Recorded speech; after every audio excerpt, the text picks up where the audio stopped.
Won't you please come join me for some midnight therapy? Ladies and gentlemen, welcome back to Midnight Therapy. I'm your host, Cat Matthews, of course. Thank you for getting us over the 50 subscriber mark. Very pumped to be talking to so many of you now. I feel like I have a lot of power now, so I have to be really careful with my content and delivery, gonna up the ante a bit. I'm figuratively and literally letting my hair down for today's episode. It feels good to have a little extra time. I am a little more free with the schedule, but still busy. I had a day off today. Today's Friday. We got some house stuff done, all that. The mundane stuff that never ends. We did that. I did the dishes. I painted the room, we cleaned the floor, all that jazz. Went shopping for paint, all that. But now there's time for the pod. And now you guys get a little treat on Friday. This is fun. Ubaldo is coming up, the Race of the Saints in Jessup, Pennsylvania. Mike the Barber, Three Saints Barbershop. That's what it's all about. He is well stocked with plenty of quality merch regarding the Race of the Saints and the three teams involved, Anthony, George, and Ubaldo, or should I say Antonio, Giorgio, and Ubaldo, to put a little Italian flair on it. Things are ramping up for that, so that's getting exciting. He's also carrying my three prints because he is a great friend, a true friend, and a supportive friend. They are proudly displayed at Three Saints Barbershop, and they are selling rather well. So if you'd like to get your hands on one of those for your bathroom, you can hang one on your bathroom door, or next to or above the toilet. That may be nice if you're partaking in the festivities this year. Pick your favorite or all three. You can put all three in the bathroom or another room. But they're selling well, and it's a big thanks to Mike the Barber. Shout out. If you are fascinated in learning more about Ubaldo and the Race of the Saints, please refer back to my episode from years and years ago. Not really, it was last year. We do a little deep dive on the history there. Maybe I'll talk about it again this year. Who knows? New Cat Matthews music is out right now. It came out at midnight this morning, pretty much, or yesterday, whatever you want to call it. This morning at 12 in the morning. Midnight Therapy, midnight release. You know how we do it. The song is Insignificant Other, available on all platforms, wherever you may listen to music. This is a good song. I feel like I am not naive and I'm not a dreamer. I'm very real. I'm a realist. I understand things. And I know that every song you put out is not going to be a hit. This is my 30th song, 30th original song released. I released more. I did a couple covers. I redid a couple songs, remastered, different version, But my 30th original came out today. And out of those 30, I would say I have at least 10 really good songs. And by really good, I mean they could check all the boxes, They're radio friendly. They have a good chorus. They have some unique attributes to them. There's a strong bridge. The lyrics are good. The music, the instruments are arranged in a way that is satisfying to the ear. All that jazz. I think they could be right up there with some songs on the radio today or on the major playlist today or that you hear at the CMAs today. There's just one problem. I don't have money behind me. Nobody is backing me. I don't have a label. I am not signed to a label. I have not given my publishing rights away to somebody that can make boatloads of money off me. So I'm not going to, traverse through this disingenuous world that is the music industry. Not anytime soon, unless I hit an algorithm, which usually won't happen. because of the Hawk-Tuah effect, which I explained in other episodes. You never know when or where a lightning bolt's going to crash. You also never know when the Hawk-Tuah moment's going to happen to you unless you are prepared. Luck is when preparation meets opportunity. We're prepared. We got 30 originals and 10 really good. Check all the boxes of a good song. And not too bad of a, performer. Not too bad of a face. Not too bad of a deliverer of the content is Cat Matthews. I have look at this. This is a perm. You know how much this cost? This mustache. Look at this. The shades. The evil V. Like the barber. The rings. The Rio gold. That's definitely not from Clearance Party City. The hat. The hat. The set. Look at the set. Look at the lighting. We have everything it takes to make it. We got all the ingredients, and they're in the oven. Just turn it to 350 and leave it for 30 minutes or so, and we're in. If I ever make it, you 50, you subscribers, you're going to get something. It's either going to be like a yacht or like a keychain, and we're leaning towards the keychain. But you're going to get something for your early grassroots support. But anyways, I released that new song. Please check it out if you have some time. It's 3 minutes out of your day. Play it for your grandmother. Show it to somebody at work on your lunch break. Share it to your social medias. That would be nice. Make TikToks with it. It's on TikTok. Do a dance to it. It's a kind of like a summer bop. It's a jam. You're going to like it. Just give it a chance. The album art is cool. Some AI cooking. A little bit of AI. Just give it a chance, would you? Even though it's like I said, it's not going to do anything. 5 people are going to hear it. That's all I do.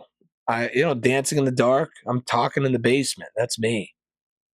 But at least someone's listening. You guys and girls or whatever. Cat Matthews, Insignificant Other, available on all streaming platforms. This is a paid advertisement. We have a new pope. I think they rushed it a bit, but we have a new pope. Less than 24 hours, they decided. Pretty crazy. The white smoke was flying out of the Sistine Chapel. They have a Blackstone up there. They have a grill, and they throw all the papers in it. They have like a charcoal grill, and all the smoke, billowing smoke off the roof of the Sistine Chapel. It's a little dangerous. All those Michelangelo paintings are right under them. What if something happened? What if there's a leak? What if somebody spilt a Busch Light apple at the barbecue and it leaked through and destroyed the creation of Adam? With the hands, that painting. Artsy girls get tattoos of the hands touching. Sometimes friends, they get one hand and the other one gets the other, and they put the wrists together. These are the girls that like zodiacs and crystals. There's nothing wrong with that, but we're going to touch on that later. So that's a callback. But yeah, they picked a new pope, and he is an American. What? This is how you know it is the last pope, and we are at the end times. Why is there an American pope? Not good. He was from Chicago. He's 69 years old. That's American. Yeah, dude, 69.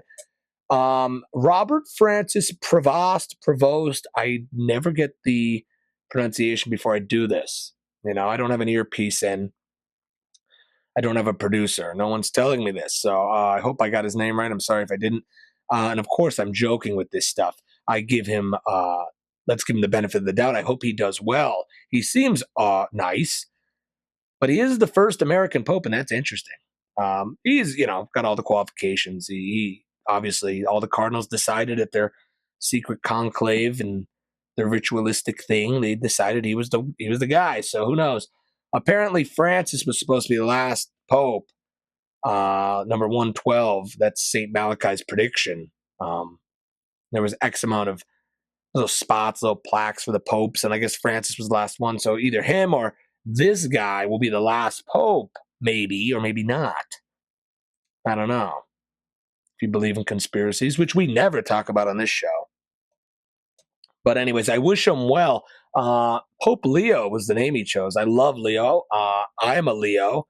Was born in August, and me and Christy were talking. The zodiacs, if you look them up, they're oddly accurate. I don't know if you ever noticed that. That's the one thing that I'll give the woo woo people, like the people, and usually they're girls that make Fleetwood Mac their entire existence, and they're like gypsies, and they wear the hocus pocus costume around all day, and they're like this.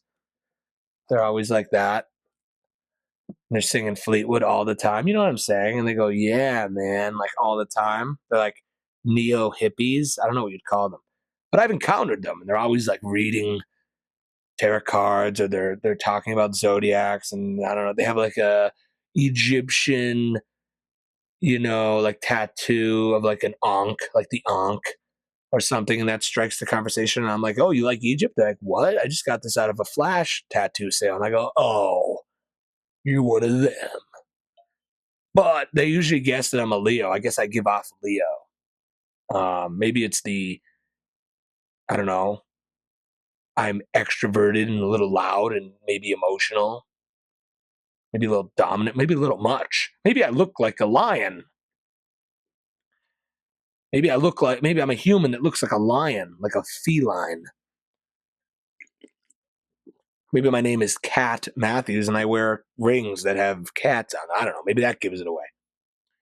Did it still make me feel like she was a fortune teller gypsy at that bar? Yeah. It was like, whoa, we got to get out of here. Black magic. Get away from me. I need an adult. But anyways, Pope Leo, I'm a Leo, so I like him. And he's American. He's American. God damn it, America. Um, but zodiacs, they're oddly accurate. Look them up. The ancients must have knew something with the stars. I'm telling you, like, it's not just woo-woo girls at the bar reading tarot cards in the bathroom and guessing your birthstone. That's not what it was about. There was so much more. Now it gets discredited. People think you're nuts if you bring up astrology. But I think there was something to it. The whole ancient world based their life upon it, and they traversed the oceans by star, and I don't know. And these personality attributes are accurate. Even the Chinese ones. You go to a Chinese restaurant, you look at their calendar, and you look at the zodiacs, the qualities. Stay away from this one. I'm like, that's right. That's right. And it's oddly specific. I don't know. What do I know? Just a cowboy in the basement. But there's something about the zodiacs. I'm telling you. And I took Christy down the rabbit hole of the certain age of the zodiacs, and the age of Leo was during the original predecessors to Egypt, the people that were before Egypt. The Egyptians kind of, I believe, recycled and repurposed those pyramids, and especially the Sphinx.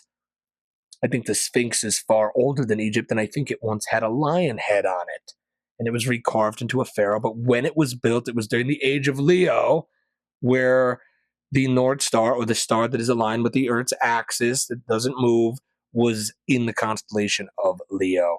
So I do think it's a little interesting that now we are in the age of Leo again through the new rulers of the world, which is the Holy Roman Empire, which is the Catholic Church. Age of Leo. Remember that. A lot of symbolism to that with resets and things like that. But I'm dipping a toe again. If you want to go down the rabbit hole, you could. Speaking of Pope, Donald Trump. We're going to talk about him. Didn't talk about him in a while. It's time to talk about him. And I know a lot of people that watch this show kind of like him, it seems. And like I said, I liked him. I voted for him. I did vote for him. I'm not going to tell you how many times or when, but I did vote for him at one point or another. But I didn't vote for this. I'm going to tell you, I didn't vote for this. He's not really doing what we thought he would. And I called this out before because I have no allegiance to anything. I'm not this party or that party. I'm not a Democrat. I'm not a Republican. I'm not this. I'm not that, because I don't believe in these stupid labels and constructs that we put ourselves in. I am a free thinking individual that can change my mind at any time. And right now, I don't think I elected the president to get rid of Elmo. I don't think that's a news story. Getting rid of a puppet that teaches kids to count and read and shapes was not on my list. I also, I saw a couple things. He's going to put tariffs on movies that aren't made in the US. I didn't ask for that either. I don't care if Hollywood comes back. I kind of hate Hollywood. And I thought he did too. And I thought like we didn't like this um pompous elitism that was the Hollywood film industry. You know, like, do we have to make movies in Hollywood forever? Trump is out of touch a little, and I need to call it out. And I need you to understand why what I'm saying is true.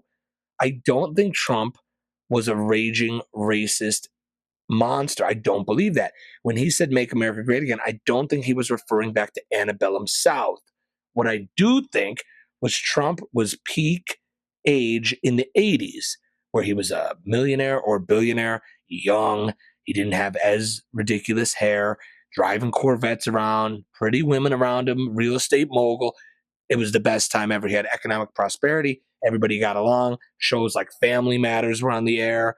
You know, Steve Urkel, it was fun. Everybody got along. Michael Jordan in the 90s, the Bulls, everything was good. And Trump refers to that economic prosperity. Maybe we could say pre NAFTA. Can we say that? Like pre NAFTA, before we sent everything overseas.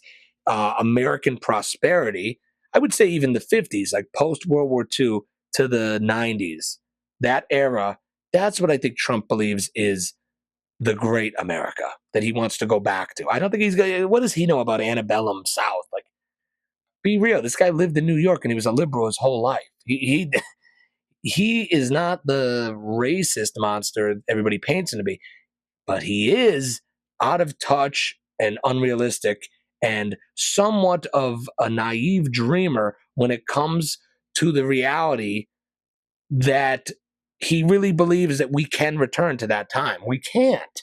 And I said it before. You're not going to have Americans in a sweatshop making Lululemon leggings for plus size women. It's never going to happen. There will never be a Temu factory in Pennsylvania or Ohio. We're not going to do that. We're not going to work 12-hour days. We don't even want to work 12-minute days. We hate working. Americans just want to buy crap and watch TV shows. That's it. That is it. And I'm talking about 90%. Not all. There's 10% that have dreams and ambition. I get it. Don't attack me, but you won't because you don't comment anyways. Anywho, back to the point. That's never coming back.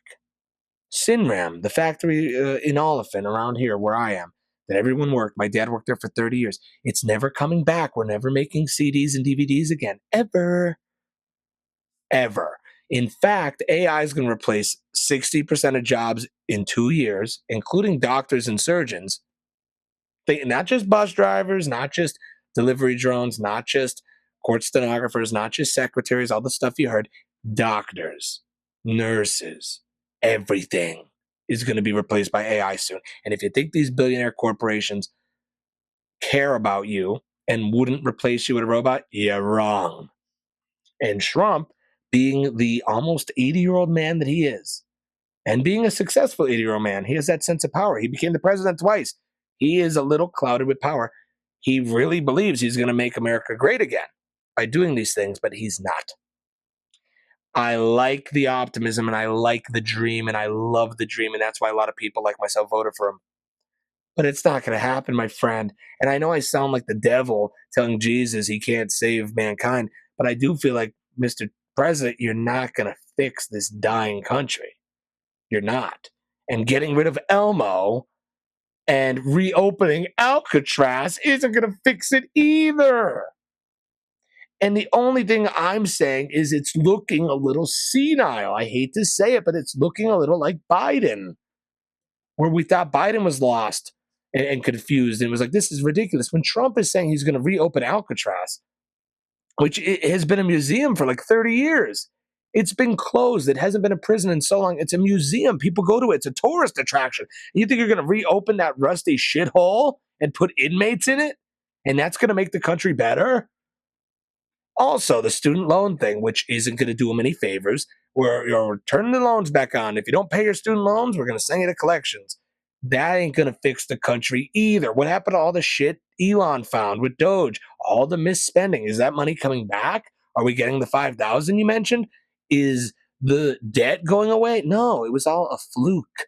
It was nothing. They found nothing. Musk was a puppet, and it was funny for a while.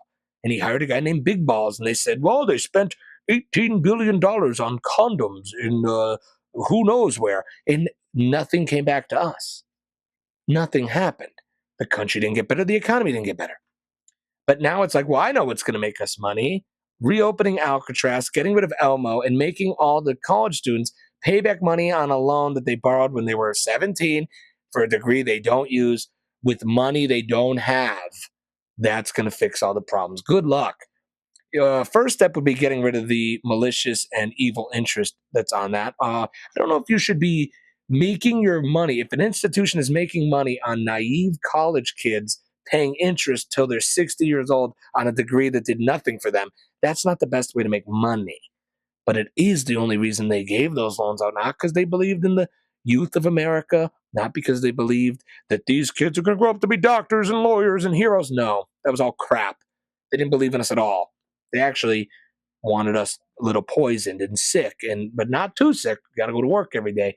But they really did want you to go and have that fun at college and pet the alpaca and buy the tapestry for your wall and get the meal plan and get fat and drink and develop an addiction to alcohol and maybe other drugs and then go out in the workforce, hate it, come back to mom and dad's, and then get a job at the local Wegmans. That's what they wanted. And they still want you to pay that loan back, and you can make every payment for 20 years, never miss one, and you'll still owe the same as you owed when you started paying it back. And that's the truth. And that is what's going to fix this country, making the youth and the future of the nation go so broke that they have to say, pay my student loan or eat. That's the option. They go, I guess I'll eat the McDonald's again. And they go, yes, you will. Because if you don't, we're going to lower your social credit score and we'll take your house away. And you won't be able to fly. You won't be able to do this, blah, blah, blah. That's all coming, folks. Social credit's coming. Get ready. And Trump's not doing any favors for the people that voted for him. So, yes, maybe don't get rid of Elmo and maybe figure a different plan, or just tell everybody that you had good intentions, but it's impossible. It's too big of a task.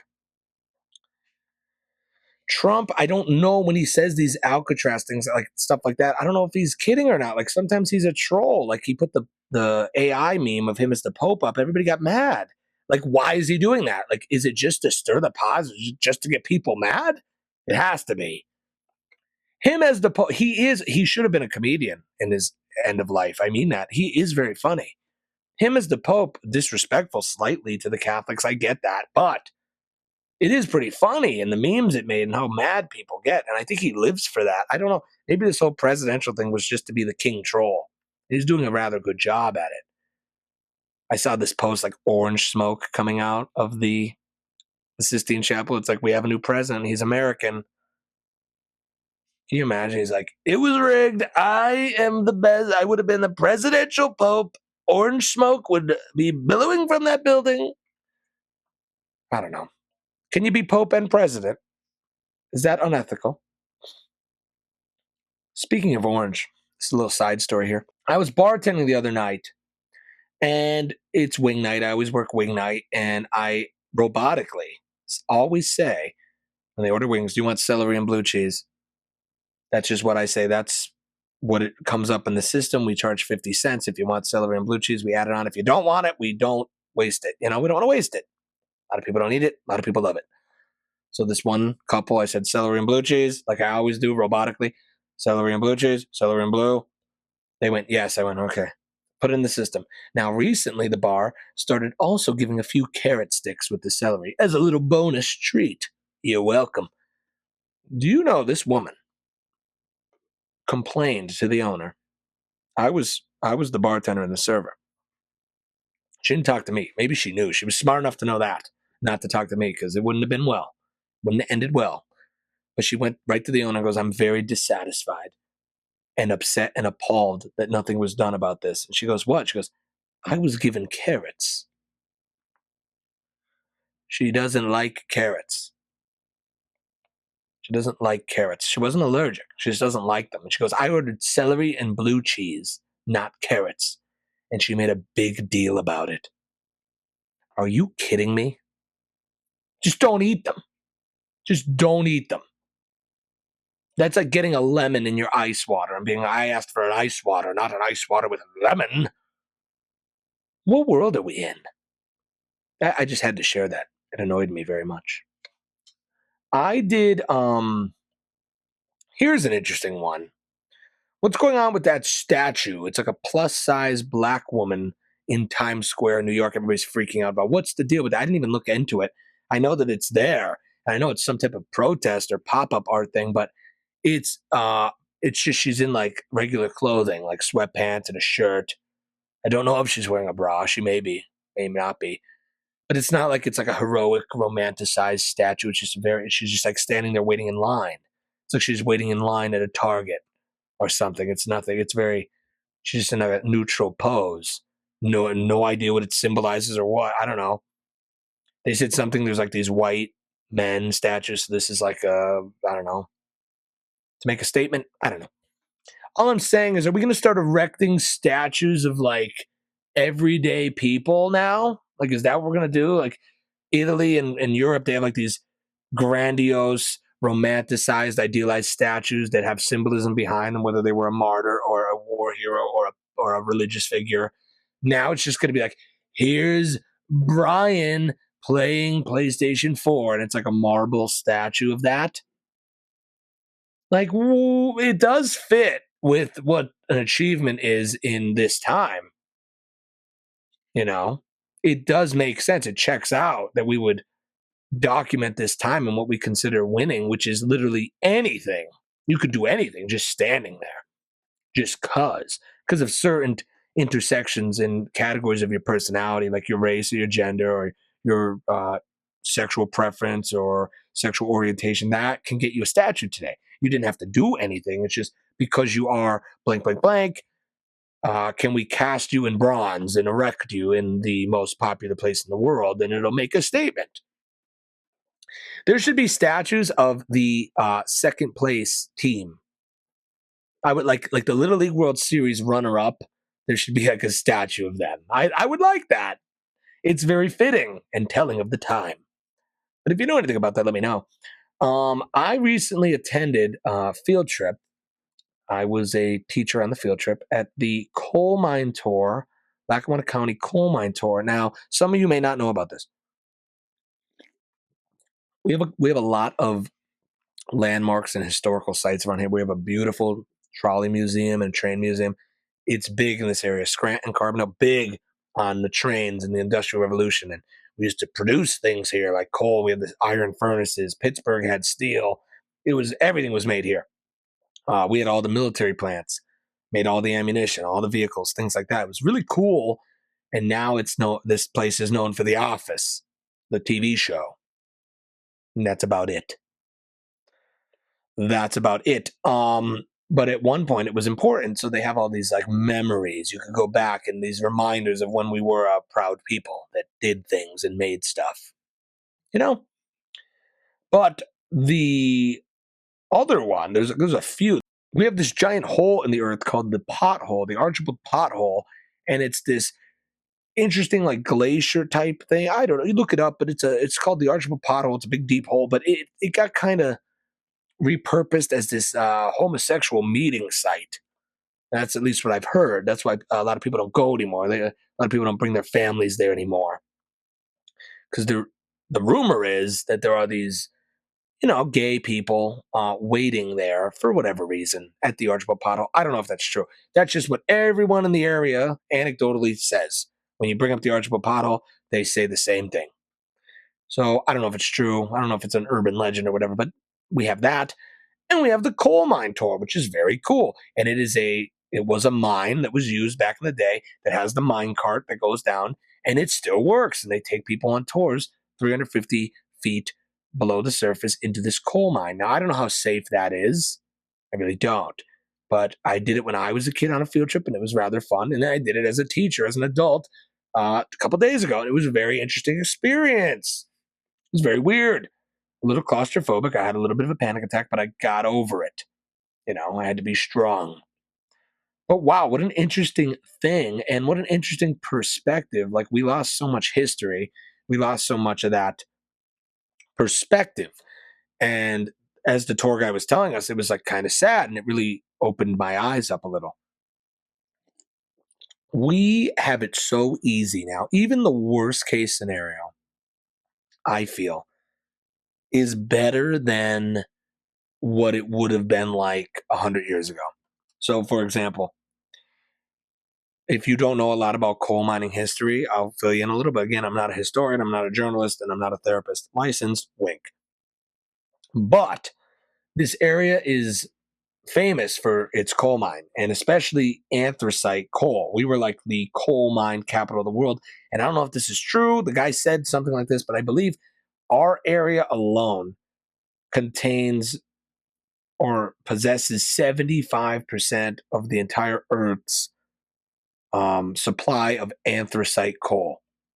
Fact check me if you want, but it's pretty cool. There's a lot of coal in this area still, but that was what made this area very popular with the steam train. Scranton is known as Steamtown, Carbondale. Get what I'm saying? That's the heritage. There's a lot of coal mining heritage. I believe one of my grandfathers died of black lung from being a coal miner. We all have this story. They came from Italy. Everybody either came from, I don't know, somewhere in Europe, usually Italy, came to New York, sent you somewhere like Carbondale or Scranton, you became a coal miner. That was it.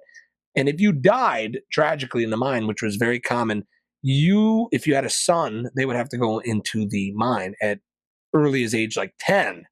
So these 10-year-olds were becoming coal miners, and they were getting paid almost nothing. And they had to purchase things in the company store, which was the store owned by the coal mine owner. So you were making money, very little, and then you could only spend that money in the coal mine store to buy things like another pickaxe or another hat or a new pair of socks. So it really wasn't great. Not a great time to be alive. And because I completed the tour, I received this certificate that says I completed the coal mine tour. And on the back, it says some things. It says some of the wages. Like, for example, a breaker boy, which would break up the large chunks of coal into smaller chunks, guess how much they made? 13 cents an hour. Pretty nice. We have where's another one? The slate picker would make 6 to 9 cents an hour. Not a lot of money. So even if your job sucks right now, which it probably does, that's why it's a job. That's why they pay you to do it, because it sucks. It wasn't as bad as this was. It was not as bad as being a coal miner in the turn of the century. So if your grandparents are still alive, or even your parents, thank them. Say thank you for the sacrifice you went through.